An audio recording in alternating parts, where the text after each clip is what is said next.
Once we have been brutalized by something, we often have no way to heal that wound.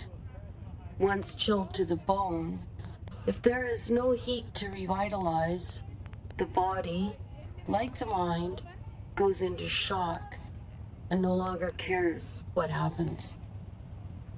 This is a time when good things do not happen for you.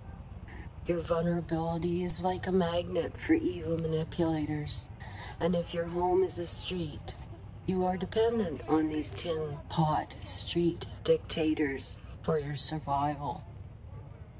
They will use you up and move on to the next.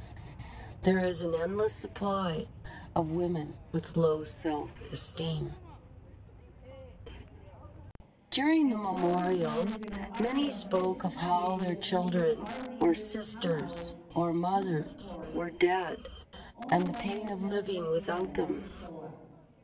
Then there are all the untold stories of women who haven't been remembered and the unknown stories of the ones still living and soon to be dead. These are painful truths. Underlying all these stories is another larger one that has nothing to do with these women's identities, blame or guilt, the one that objectifies and degrades women as a matter of course in everyday life. Those late evening ads on television now spread across the channels. Young women, most, still in their teens. There is no escape. Women are subjected to daily abuse based on the way our society functions. For women of some cultures, it means conforming to the family's set of rules, on pain of shunning or death. In some countries, rules demand clitoral circumcision with a piece of glass. In BC, our version is the Highway of Tears and the downtown east side. Sometimes I wonder what people think women's liberation was all about. I just read an article that said it was cool for women to have boyfriends that went to strip clubs once a week for, well, you know, aesthetic reasons.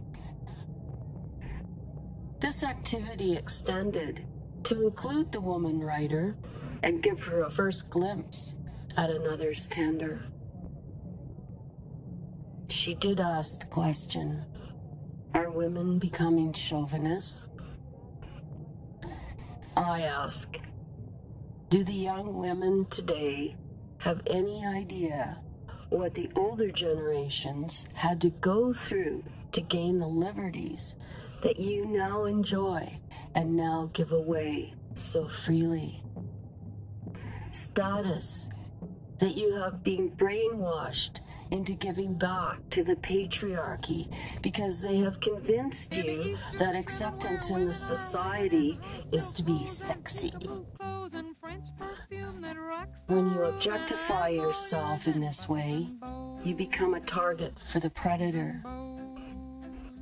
Explaining how you can end up caring so little for yourself that you put yourself in mortal danger is an invisible part of the story. Another is the brutality that put you there.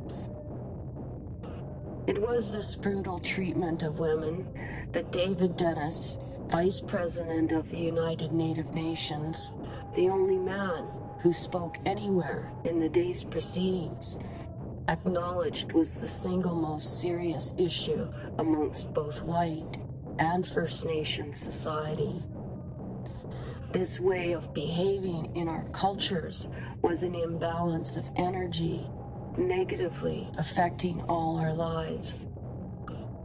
Women, he said, have to be given equal respect and honor if we are to survive these times.